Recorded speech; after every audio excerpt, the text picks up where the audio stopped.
Mon écran, C'est parfait. Ok, parfait. Merci pour cette invitation. Donc, en effet, moi, je vais parler des circuits courts alimentaires et plus, enfin, même si je vais faire un petit focus sur Montpellier, l'idée, c'est plutôt de voir comment derrière ces circuits courts, alors qui ne sont pas nouveaux en France, mais qui sont en plein renouvellement, se construisent, s'expérimentent un certain nombre de nouveaux modèles économiques qui sont vecteurs de transition transition agroécologique, transition alimentaire, transition y compris même de l'agroalimentaire.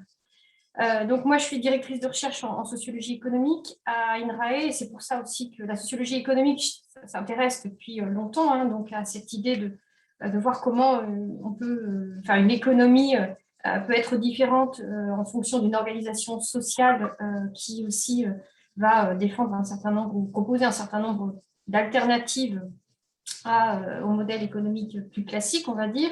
Et donc, c'est un sujet sur lequel on travaille donc, autant à INRAE que dans un réseau national que je co-anime, qui s'appelle le RMT Alimentation Locale. C'est un réseau d'experts financé par le ministère de l'Agriculture et de l'Alimentation, qui réunit les acteurs de la recherche, de la formation, du développement, qui travaillent donc tous sur on va dire en gros la reterritorialisation de l'alimentation, avec ces enjeux évidemment du point de vue de la durabilité, dans le sens où c'est pas tant une fin en soi qu'à chaque fois on essaie de questionner en quoi ça peut être source de transition et plutôt au niveau territorial. Donc je vais vous présenter un peu un certain nombre de pistes, de résultats, de pistes aussi sur cette approche territoriale à travers les circuits courts de nouveaux modèles économiques. Évidemment que l'on travaille donc moi, je suis basée à Montpellier, à l'UMR Innovation, donc on travaille dans les territoires ici locaux, et puis plus largement.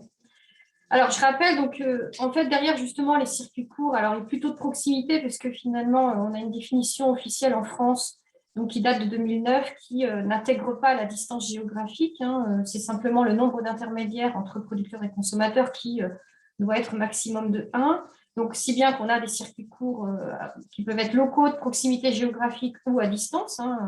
En particulier, par exemple, les producteurs de vin sont des habitués du circuit court à distance, y compris quand ils exportent leur vin. Mais nous, donc, on travaille on voit que le renouveau il est plutôt quand même sur ces circuits courts et de proximité géographique, portés aussi par l'action publique, dans le cadre, alors à la fois de l'État, mais de plus en plus par les collectivités territoriales, dans le cadre notamment des projets alimentaires territoriaux, les PAT, et puis aussi avec un certain nombre de grandes villes, de métropoles qui se sont engagées, par exemple, à travers le pacte de Milan, signé en 2015, à soutenir localement donc, des systèmes alimentaires territorialisés, donc, qui vont mettre en avant les circuits courts, comme étant justement des moyens, enfin, pas simplement pas une recette, un miracle, on en va en parler, mais en tout cas un des moyens possibles de transition vers des systèmes alimentaires plus durables.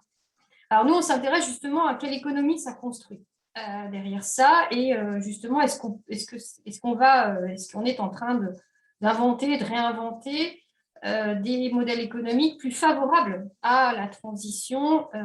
Alors, on démarre avec la transition agroécologique, alimentaire. Je dis, on regarde un peu comment ça fait bouger aussi les acteurs de l'agroalimentaire. Et puis, plus largement, c'est aussi tout un ensemble d'impacts territoriaux. Donc, c'est bien surtout à l'échelle des territoires qu'on regarde un peu les effets. Alors déjà, ce qui est intéressant, c'est que derrière ces circuits courts, les indicateurs, y compris de description, d'évaluation mis en avant par les gens eux-mêmes, par les acteurs concernés, en particulier donc les producteurs agricoles ou les acteurs des filières, ne sont pas forcément justement ceux qui sont regardés classiquement, et notamment les agriculteurs vont être attentifs, intéressés par l'apport régulier de trésorerie grâce à ces circuits, plutôt qu'un chiffre d'affaires élevé. Alors évidemment, si le chiffre d'affaires élevé, c'est intéressant aussi, mais souvent un chiffre d'affaires élevé, ça va être justement, ça va supposer des grandes fermes, et c'est moins ça qui les intéresse qu'une bonne valorisation de petites surfaces ou de moyennes surfaces, de plus petites structures, et puis cet apport régulier de trésorerie, très important pour, je le rappelle, des agriculteurs dont un tiers vivent en dessous 22% vivent en dessous du seuil de pauvreté, un tiers donc à un revenu inférieur au SMIC. On a justement une population agricole quand même largement précarisée, avec des agriculteurs qui ne sont plus forcément payés ou bien payés dans les circuits longs. Et donc, cette idée d'avoir régulièrement un peu de trésorerie, parce que le circuit court donc, paie directement, c'est important non seulement pour, même certains agriculteurs disent que c'est important pour la survie de l'exploitation, mais aussi pour la dignité, de pouvoir avoir un peu d'argent et pas forcément justement dépendre du salaire du conjoint ou d'aide ou d'autres aides. Sachant qu'en plus, les agriculteurs activent peu les systèmes vraiment de solidarité. Et puis, donc voilà, c'est ça, c'est vraiment important. Et cet apport régulier de trésorerie, on va le voir que ça a un impact sur leur capacité à prendre des risques et aussi à s'engager dans la transition agroécologique qui, en effet, présente un certain nombre de risques. Et donc, c'est très couplé, hein, cette idée de diminuer les risques aussi liés à la volatilité des marchés nationaux et internationaux, donc par le circuit court qui est finalement n'est plus soumis donc, à cette volatilité des marchés. Là aussi, donc, globalement, cette diminution des risques dans les enquêtes qu'on mène, hein, donc ils sont quand même maintenant sur des grands nombres d'exploitations, y compris des exploitations qui viennent des circuits longs et qui rentrent dans les circuits courts, des exploitations conventionnelles qui rentrent dans les circuits courts et qui, par cette diminution du risque, par cet apport régulier de trésorerie, donc envisagent et vont jusqu'au changement de pratique agricole. C'est aussi parce que les défauts sont acceptés dans les circuits courts par les acheteurs. Donc, ce n'est pas grave si les légumes ne sont pas toujours calibrés, un peu tachés, un peu tordus. Et cette acceptation des défauts aussi permet justement notamment des changements de pratiques agricoles, en particulier sur les traitements phytosanitaires. Alors, je mets sauf les grandes surfaces, puisque les grandes surfaces, y compris quand elles achètent localement, directement, donc on reste dans le circuit court avec un intermédiaire, par contre, n'acceptent pas les défauts. Si bien que le circuit court avec la grande distribution, autant les autres circuits donc, encouragent cette transition agroécologique, autant celui-là non, puisque la norme zéro défaut empêche et oblige les agriculteurs à traiter en amont, si bien qu'on a un circuit court et local, mais qui n'est pas là vecteur de transition agroécologique. Cette transition agroécologique, donc due à un certain nombre d'impacts au niveau de la ferme, donc, mais qui va quand même être très liée. Évidemment, il s'agit de voir que ça reste toujours très lié à la viabilité économique du circuit, qui, elle, va dépendre non seulement de la capacité d'organisation de l'agriculteur qui doit gérer plusieurs tâches, plusieurs activités à la fois, produire, vendre, transformer, livrer, discuter avec les clients, entretenir sa clientèle, donc tout un ensemble d'activités qu'il n'a pas forcément l'habitude ou qu'il ne fait pas justement dans les circuits longs. Ça va dépendre aussi évidemment des ressources du territoire. En viande bovine, la performance économique d'une exploitation en circuit court peut aller de 1 à 4 selon s'il y a un abattoir à proximité. Donc on voit que là aussi, justement, ça dépend non seulement de lui, mais aussi de la façon dont les acteurs du territoire, alors entre État et acteurs locaux, donc ont su maintenir un certain nombre d'équipements de transformation. Évidemment aussi, tout ceci va être très lié, hein, les circuits courts, ce n'est pas du tout un monde homogène, ça va être très lié, selon le type de circuit, cet apport régulier de trésorerie va être plus ou moins important, plus ou moins régulier finalement, et donc on va perdre cet effet aussi sécurisant qu'on peut avoir sur certains circuits. Et globalement, le circuit étant, ce n'est pas simplement la fin de chaîne, c'est derrière un certain nombre de chaînes de valeur qui se construisent aujourd'hui dans les territoires. Après, je zoome sur tout ça, en fait, nous amène à aussi réfléchir à des indicateurs de nouveaux modèles économiques, d'une autre économie qui se construit autour de ces circuits. Une économie, donc, je reprends un terme, hein, qui est un terme cher à la sociologie économique, et de cette idée d'économie encastrée dans le social, encastrée, on a vu tout à l'heure aussi dans l'environnement, dans le territoire. C'est aussi des enjeux de transparence, de participation des acteurs au modèle économique, aux règles de décision et puis de la coopération. Donc, je fais le focus ici sur un marché circuit court qu'on a accompagné donc, dans la métropole de Montpellier-Grabel, et donc une réflexion qui aujourd'hui nourrit le projet alimentaire de Montpellier, avec une démarche territoriale, ici c'est local, qui a été créée là-bas et qui se diffuse dans de nombreux territoires en France, avec cette idée que justement, en fonction du modèle économique qu'on a construit, on a justement des intérêts pour la transition écologique. Alors, les indicateurs de ce nouveau modèle économique, et donc Au départ, j'ai accompagné donc, une des communes de la métropole de Montpellier, donc Grabel, qui était une cité dortoir, enfin, donc, qui a recréé un marché donc, de plein vent pour redynamiser la ville, de remettre du lien social, donc, mais en disant quand même qu'ils souhaitaient soutenir l'agriculture locale, le développement durable. Et donc, on a créé un marché un peu différent des marchés de plein air classiques, puisque c'est un marché qui privilégiait les circuits courts, mais surtout avec une gestion collective, collégiale même, donc en essayant justement de faire participer les acteurs locaux donc, à la gouvernance de ce marché. Et donc avec un certain nombre de nouvelles aussi, de nouveaux principes économiques derrière ce marché, donc avec une gouvernance collégiale, avec une fixation des prix, donc à l'image de, enfin, ce qui est intéressant dans les circuits courts, c'est que les producteurs sont faiseurs de prix plutôt que preneurs de prix. Mais à un moment, justement, les prix ont pu être jugés trop chers par certains clients. Et donc, il y a eu des débats autour des prix qui ont fait que ça a permis aux consommateurs, par cette gestion collégiale, par ce débat, par ce dialogue, que les consommateurs apprennent finalement il s'agit, qu'est-ce qu'il y a derrière un prix, qu'est-ce qui fait qu'à un moment, le produit sera plus cher, mais plus cher que quoi? Et quand on voit qu'à qualité égale, justement, les produits en circuit court ne sont pas forcément plus chers qu'en supermarché, mais ça suppose d'intégrer la question de la qualité. Donc voilà, y compris quand les producteurs sont faiseurs de prix, c'est plutôt ce débat, ce dialogue autour des prix possibles dans certains circuits et pas dans d'autres, qui va justement faire la différence. C'est aussi des enjeux de transparence. Le marché avait beau être en circuit court, avec une gestion collégiale, certains consommateurs ont commencé à douter de l'origine des produits, finalement parce que les circuits courts ne sont pas complètement, il n'y a pas de régulation finalement, il y a beaucoup de flou.